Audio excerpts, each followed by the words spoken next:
My name is Marie Kaonohiokala DeLima Lee. I was born in Kula and raised in Mākena in Mo'oloa, which is right behind me back here, till I was about 10 years old, I think, is when we left, because my mom sold the property. And so we moved into town where all the jobs were, and that's where my dad was stationed. Prior to the kahului, when he worked here in Mākena at the towers, which there were 5 of them, and he ran the generator up at Haleakala. So he was the maintenance mechanic for both areas. So we had free electricity growing up. Everybody else had kukui helepo. So we had electricity and inside plumbing and all of that. So it was like, I didn't know any different, except when I went to Auntie's house, I'm like, how come you don't have bathroom? But it was the fun times, yeah. So I went to school at Uluwalakua until I was in 3rd grade, when the school closed. And then we went to Kihei School. My brother Ashford and I went to Kihei School. Everybody else was in high school already. So I was a baby, so I was with all the kupuna of Mākena. So every Sunday in church, I would hear Olelo Hawaii. Yeah, don't know what they're saying. Get an idea. And they talk for a long time, cry, laugh, cry. But it was nice to hear. And so when I go to the stores or go out and about here now, when I hear families speaking Olelo, their Olelo Hawaii, it's music to my ears, and it gives me hope for our people. Yeah. So what you hear now, the birds, that was a constant. As long as there was sunlight, you would always hear the birds. Let's see. Mainly the sounds of the birds, the wind, when it would come in the afternoon, that's another sound. And then when there was a lot of rain, that was the best sound ever, to hear the rain and to feel and to smell it. That was something my mom always could predict. Rain was coming, I smell rain, rain's coming, so we would pretty much be prepared for it. But yeah, between the birds and the rain, it's kind of hard to decide which is the most important, or yeah, the feeling is about the same. Yeah, so, and the quiet, yeah. We could hear a car coming from a mile away, only one car, and after a while you could tell who it was. You would recognize the sound of the car and tell Uncle's coming, or Auntie Marie's going into Keawalaʻi, or whatever it was. It's you knew the sounds around you, yeah. Whether it was car or horses or cows or chickens, yeah. So all of those sounds were very evident when I was growing up, and part of our honua, because we had all of them, including pigs. My dad raised pigs, so we had pigs as well. He did catering, so we learned how to do everything.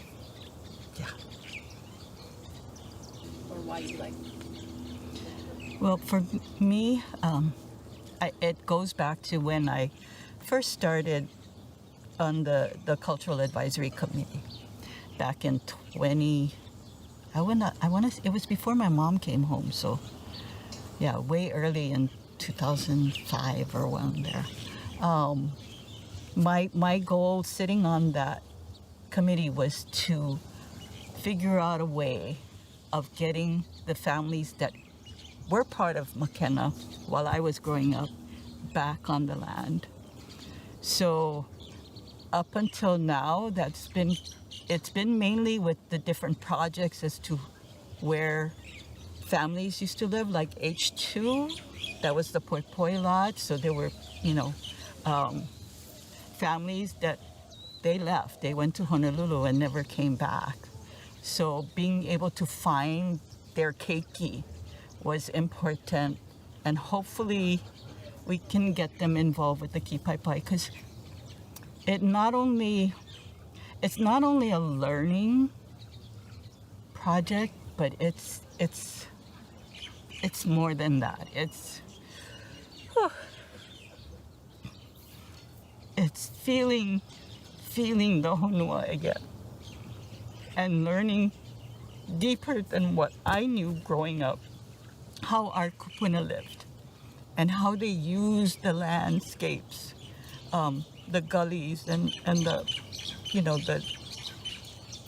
the heights and building the terraces, and how they were able to do that is important, because that's who we are. That's part of us.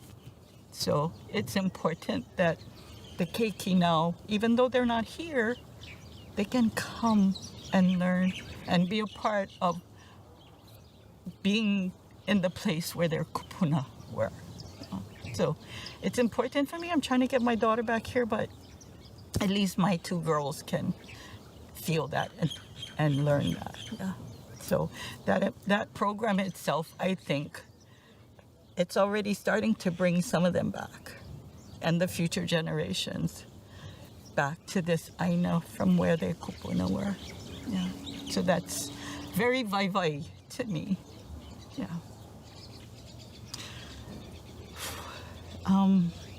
Well, my two older grandchildren, they always ask me questions about what it was like when I was growing up. And so they, just by their questions, we're able to talk story.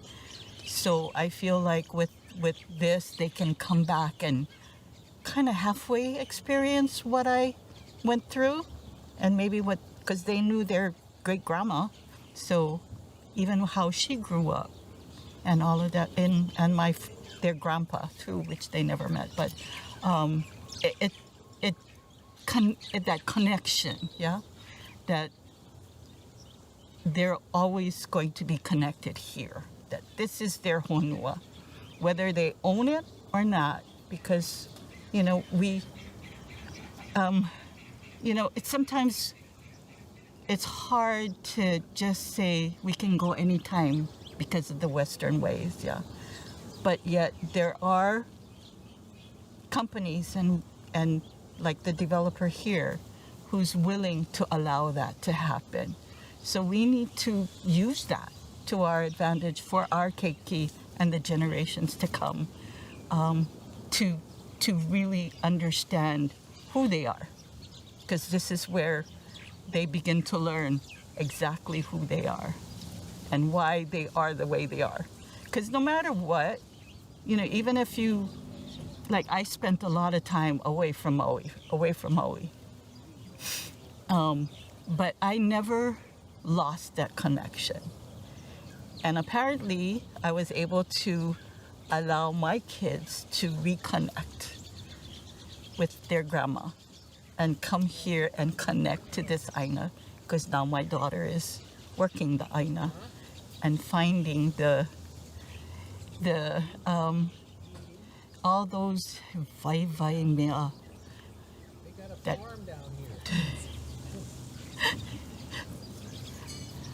that provides that ike for them, So connections, always connections, and it starts from the honua, all the way up to the levelanis, because Aku is up there and kupuna are up there watching. So I have to share one story though. A couple of weeks ago, I was being interviewed at the church, and it was kind of like this, the clouds. And just before it ended, it started raining, because I could smell it as well. But that scent, once the rain started coming, took me back to living in this ʻāina here. The smells, the sounds, the rain hitting the roof, and just seeing just big drops, because that's what it was like. And I felt like my kupuna were with me, and appreciative of what I was saying. I'm hoping that I did them proud. And I hope this will also, looking at me, hopefully they're approving. Yeah. So we just with McKenna. What would be some of the experiences that you would have in that song? Raining and swimming in the ocean at the same time. That is the best feeling ever.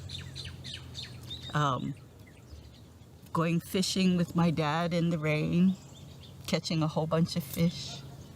All the opihi that we used to ku'i, because they would come in the big pakini, you know. Limu clean off all the rocks and sand and whatnot. Those big family gatherings, yeah. Those are the good times. Spending it with family, extended family, whoever it may be. But yeah, those kinds of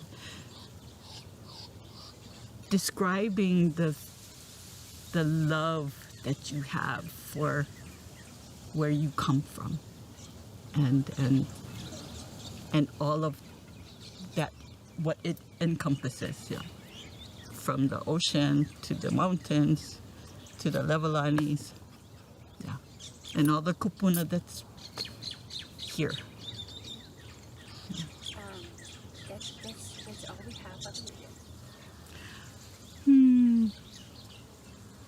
Culturally, no, but I just want to mahalo Discovery, the owners of this land, for opening it up and making it available for us to come back and share our stories with those who are yet to come and those who are going to live here. Hopefully, they will be able to see some of this and understand why it's so important to us as people, and hopefully they'll experience some of what we experienced.